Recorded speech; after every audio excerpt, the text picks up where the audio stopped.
calls for action across the country from the March for Our Lives organization. Team coverage this morning from South Florida Media Network reporters in D.C., Parkland, and Coral Gables. We begin in our nation's capital with the network's Nicole Castañeda. We're here in front of the Washington Monument, where people have gathered with signs, with their voices, to tell the Congress to stop gun violence. There has been activists speaking, people who have gone through gun violence, giving their testimonies. It has been a very emotional moment.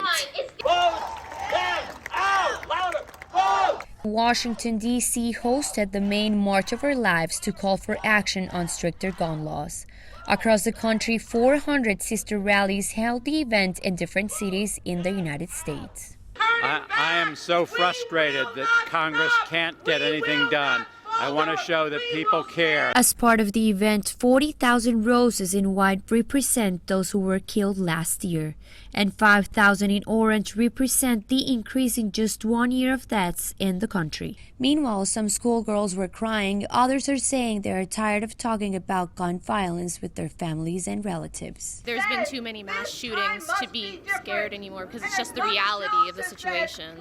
Victims, activists, and Americans who don't believe in gun violence are hoping that with these events, they will put pressure on lawmakers to pass legislation in the aftermath of the shootings that have happened recently. We had some moments of fear when we thought a mass shooter was coming around, and people started running, they started crying. Nothing happened, and we're okay. People are still marching here. That's all the information I have here from Washington, D.C. Let's get with my colleague Amanda from Parkland, Florida. In the wake of the Buffalo and Uvalde mass shootings, thousands across the country are taking to the streets in support of the March for Our Lives movement. The first demonstration was in 2018, immediately following the shooting at Marjory Stoneman Douglas High School in Parkland, Florida, which took the lives of 17 students and staff. 4 years later, the people of Parkland are back again in protest of the gun violence epidemic, right here at the birthplace of the March for Our Lives movement.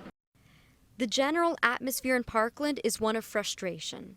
Just really tired. You know, it's exhausting. It's really, really exhausting seeing how terrible people are being treated and how many lives are being lost when there's really easy solutions to a problem that shouldn't be a problem anymore. Hava Holzhauer, who is running for Congress in Boca Raton, was in attendance and expressed an urgency for gun control. We've had 100 mass shootings in the state of Florida since Parkland. And think of all the days that have gone by, you know, that we aren't all out here together as a community. Among the speakers at the march were Zoe Wiseman, director of March for Our Lives Parkland, and Sari Kaufman. Both have attended Marjory Stoneman Douglas High School.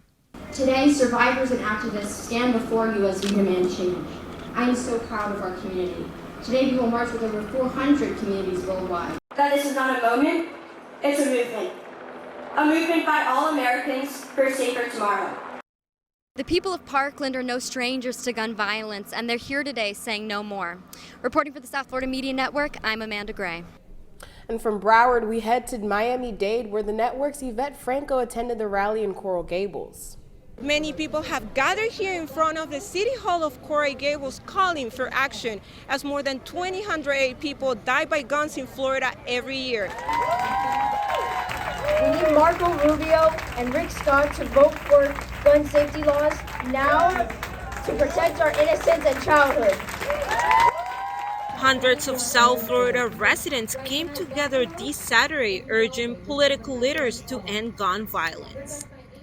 It means banning assault rifles outright, because no one really should need a weapon of war for self-defense. And it means red flag laws and making sure that we're alerted when someone is a danger to themselves or someone else. Attendings heard from family members, activists, as well as Miami-Dade County's Mayor Levine Cava. Miami-Dade, we're doing everything we can under our authority, and we are prevented by state and federal law from really taking action about guns. Activists like Serena, whose nephew was killed recently, demand action and urge Americans to vote. We'll never be the same. I mean, our entire family grieves for him every day, and there has to be an end to the gun violence. There has to be an end to the gun violence. We cannot continue to live in this kind of country where you can't go to work and you can't send your children to school and you can't go to the grocery store and you can't ride the subway, right? Something has to happen. This is the only industrialized nation where this happens. And so everyone needs to vote. The huge crowd has now moved on, and the big question is, can this powerful moment bring change to this nation? Reporting for the South Florida Media Network, Yvette Franco.